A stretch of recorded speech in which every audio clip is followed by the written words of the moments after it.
usually a ball of anxiety with so many different emotions running through me at once that I don't even know what I'm feeling half the time. I also experience things like mood swings, difficulty with expressing emotions, and negative self-talk. I tend to feel overwhelmed by my emotions and often struggle to maintain a balanced state of mind. It's a battle each day to keep myself grounded and focused. I feel like I'm constantly battling with myself. I mean, if you really want the truth, yeah, I've had my share of rough days and nights where the thoughts are too much to handle. I've struggled with anxiety, especially after all the drama and bullshit in the media and the industry. It weighs down on me. I've been depressed in the past, but it comes and goes. It's something I've learned to live with. I don't let it define me, you know? It's a part of who I am, but it doesn't control me. I've been through a lot in my life, and some of it has left scars that still heal. But I wouldn't say it's my whole identity. It's just a piece of the puzzle. I'm not my mental illness. It doesn't own me. How do you feel about mental illness? I want to ask you about your mental health. Do you feel like you suffer from mental illness or experience it ever? I think it's going back to my inner child, right? I was trying to understand myself, trying to find people I could relate to, how to identify myself outside myself. It sounds crazy to a lot of people. I really can see myself out of my body. When I do that, I have no judgment toward it. It's too many eyes on me to not remove myself. That shit's scary to anybody else. It's giving self-therapy. Was you scared? No, because I've learned that I can't identify with my performances on stage.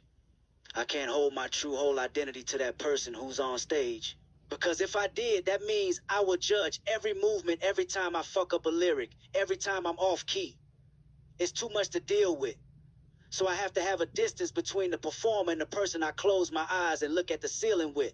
I had to develop that tough skin at like 16, 17 years old. Speaking of honesty and ego, have you done ayahuasca? I haven't done it. I want to talk to you about your spiritual practices. How many spiritual practices contribute to your day-to-day? All day, every day. All day is ceremony? Ain't no bullshit. Ain't no cliche. But I literally talk to God. Like, it's to a point where I'll be starting to think I'm going crazy. But then he has to remind me, no, this is really me. My early morning practice is that I have to run. When I started running, that's where I started to understand. There was this threshold of pain in the spirituality for me. I remember my shins was aching. And I was like, I got 1 mile to go. The whispers and downloads start happening. And I start talking about shit that I want to know about. Then next thing I know, I'm 3 miles in, 4 miles in. I wake up and I do that shit every day. You have to break yourself? I have to.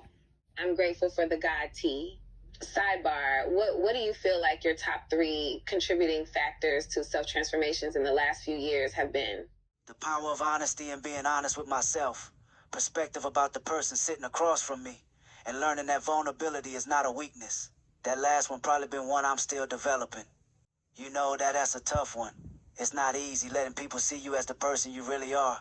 To let yourself be vulnerable. It's scary, man. Which one is the hardest and why? It's tough. Going back to the childhood. My pops, he was a different breed altogether. He was all about work and taking care of the family.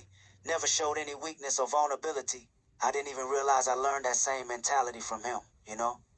But now I know that to grow, to be real and connect with others, vulnerability is the key. My mom, though, she's proud of me. There's no growth without vulnerability. It took me a long time to learn that. If I understood his power earlier, I could have connected with others way better when I was coming up. My parents, they didn't have the outlets we have nowadays. We're like a beacon of hope for them. And my mom, she's proud of my self-expression. It ain't easy for her, though, to understand the whole rapper thing sometimes. You know, my mom grew up dark-skinned in the 50s. My mom integrated schools in St. Louis. She made herself smaller to be polite and non-problematic, Audrey. And growing up in the burbs where we were one of the few Black families, she kind of passed that to me. She's developed this like delightful energy that she really truly does have. But also I feel like deep down she really needs to beat some ass, and she'll feel better when she told me about how she spends so much time monitoring herself.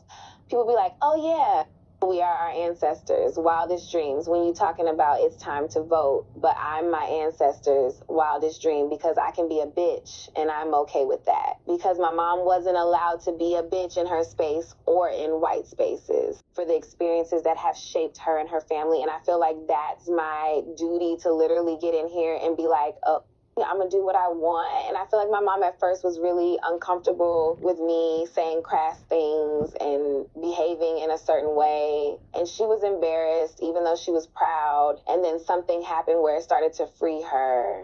She started moving things around in the house, designing the house, and being free. She didn't grow up with a reflection of the complexities of family dynamics. She didn't grow up with money or anything. So it's so scary for her to think about renovating a crib or having something for herself. She never even imagined what her dream house could be. So it's like it scared her. It beat her up. She was upset and embarrassed, but now she's like free by proxy type. You gave her that. And she gave it to me. The last time I cried was a couple of days ago. The first time I cried, it was the day I was born, I guess. Crying is like releasing emotions, right? Yeah, that Mother I Sober record, it hit me hard. I'm not gonna lie, it was tough to work through.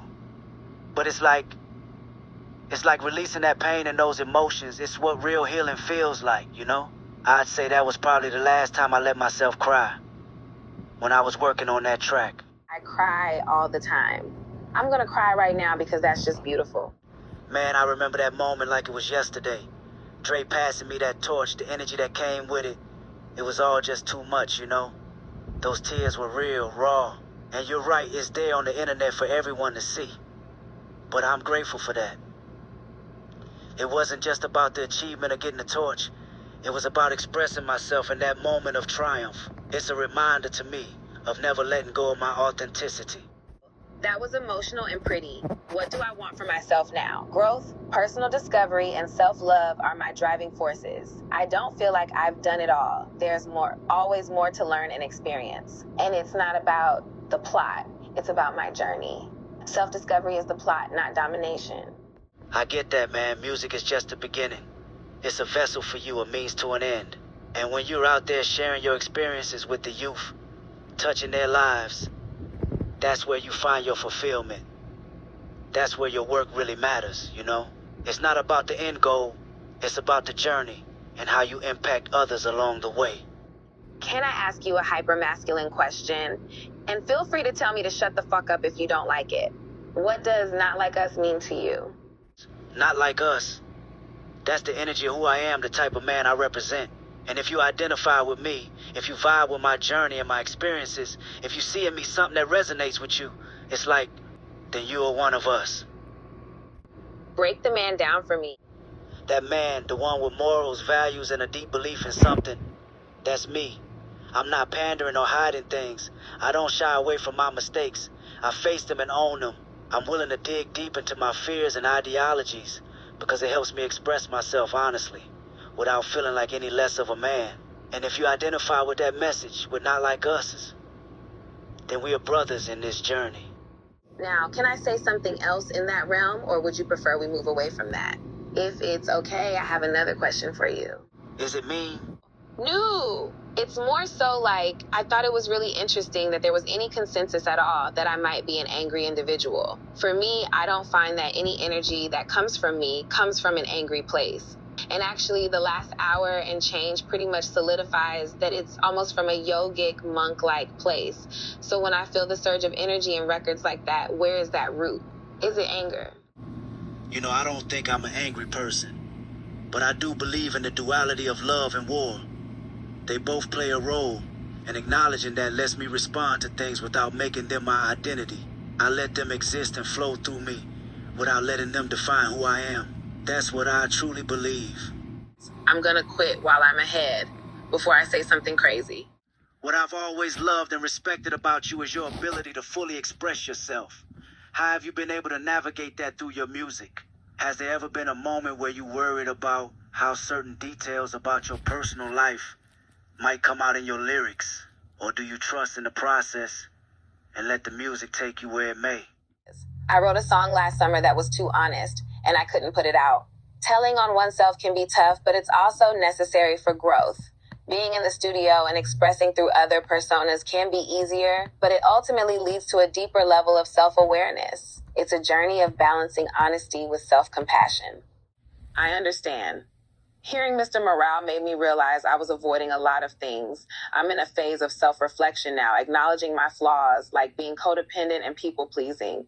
It's tough, but I know I need to confront these things to grow. I'm tired of being this version of myself. Why do I try so hard not to be human? I think it's because being honest with oneself hurts, but it's part of the process, and I can't escape it. I need to follow your lead.